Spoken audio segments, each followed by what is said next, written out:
Bienvenue sur la 13e émission des éditions de Lettres intégrales qui répond à vos questions. Première question de Caroline. Est-ce qu'il y a des karmas obligatoires, c'est-à-dire qu'on ne peut enlever ou modifier? C'est une bonne question. Les karmas obligatoires deviennent de plus en plus rares. Le temps presse. Depuis la destruction du monde astral, qui accueillait les âmes après la mort, et le changement survenu, c'est-à-dire les zones de vie qui ont remplacé les plans astraux, les âmes sont moins sous l'emprise des mémoires de leur vie sur la Terre, de leur généalogie. Cela a une répercussion sur les vivants, qui ont beaucoup plus la possibilité de modifier leur trajectoire, à condition de réussir à se connecter à leur double éthérique et de manifester ce moi réel dans leur quotidien. Vous aurez plus d'explications dans mon livre « La destruction de l'astral, la naissance du moi réel ». Le karma ne peut guère se changer chez un individu qui a figé ses structures mentales et émotionnelles, qui n'est pas prêt à se remettre en question. Si la personne n'est pas prête à assumer le changement, même s'il est positif, elle fera tout pour revenir dans ses vieux schémas de fonctionnement. Lorsqu'un individu a laissé se dégrader son mental, ses émotions et son corps physique, non seulement il ne pourra sortir de son karma passé, mais il s'en rajoutera à chaque instant. Lorsqu'on parle de karma, on fait souvent allusion au bagage énergétique de ses vies passées, mais le karma s'engendre à partir des pensées, des paroles, des émotions et des actes quotidiens. Les événements hors karma sont plus nombreux que lorsque le monde astral existait. En effet, l'individu a plus le choix d'avancer ou non vers une voie différente que celle qui était tracée. S'il reste passif, alors qu'il sait ce qu'il y a à faire, cela se répercute sur sa vie, sur celle des autres qu'il côtoie, etc. L'individu doit être ouvert au changement et à la remise en question. Pour sortir de ces programmes karmiques seul, il devra être capable de se libérer des fréquences qui ont causé les situations douloureuses, ce qui signifie avoir considérablement transmuté son mental, ses émotions et son corps physique avec la force de ses intentions, libéré du passé et connecté à son moi réel.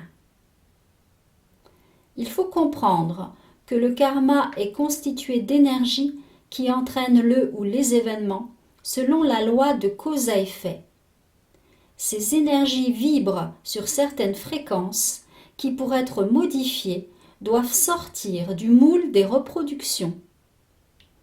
L'individu a donc tout intérêt à faire monter son taux vibratoire en connexion à son moi réel et en étant bien ancré à la partie pure de la Terre.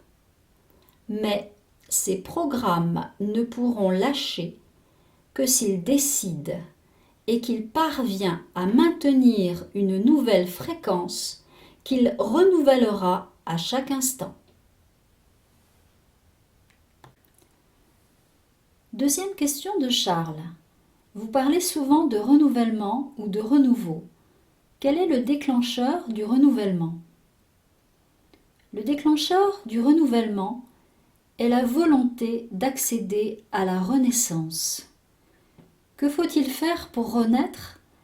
Il faut avoir décidé de changer ses paramètres mentaux, émotionnels et comportementaux. Tant que l'individu se contente de suivre ce qui vient dans son mental, dans son émotion, ou de se comporter de façon mécanique, il n'y aura pas de renouveau. C'est la remise en question de tous ces paramètres qui lui permettra d'amorcer le chemin qui pourra éventuellement le mener à la renaissance. Continuer à vivre alors que les structures de sa vie sont grises, que les structures de la vie du monde sont encore plus noires, mène à la dépression.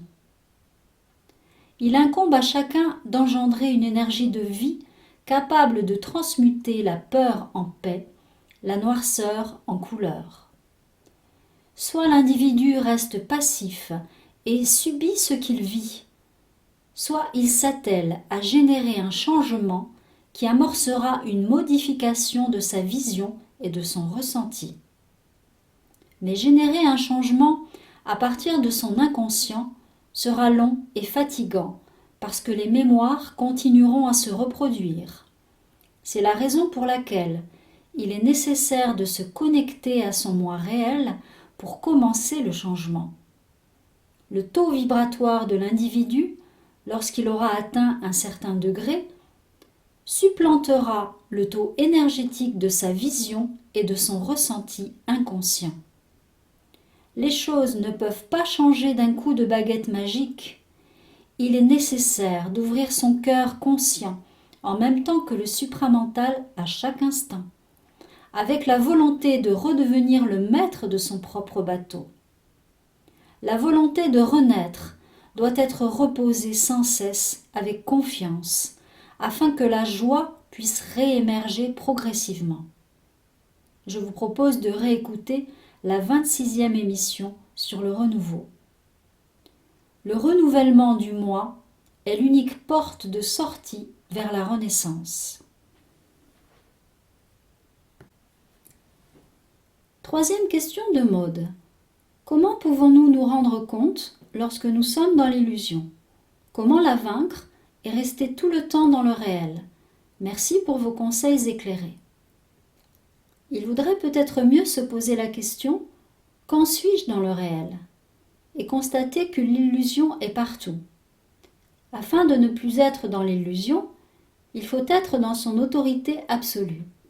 Attention, être dans son autorité absolue réelle ne veut pas dire imposer un quelconque pouvoir sur autrui, mais ne plus être influencé par la domination de l'inconscient, du sien, de l'autre ou de toute énergie contraire à la vie.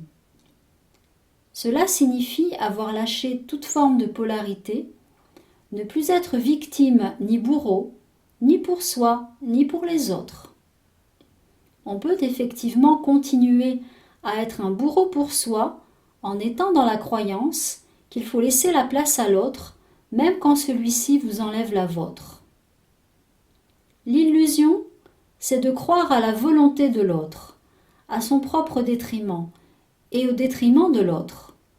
Il ne faut pas oublier que le chemin de conscience ne peut se faire si l'individu ne tient pas autant compte de soi que de l'autre avant de pouvoir dépasser éventuellement ensuite cet équilibre. Ce dépassement peut être atteint un jour lorsque le désintéressement total a pris la place de la peur de faire du mal ou de la volonté de faire du mal pour se faire exister. L'illusion est donc étroitement liée à la polarité. Il est également nécessaire d'assumer de voir la réalité telle qu'elle est, plutôt que de se faire croire qu'elle est autrement.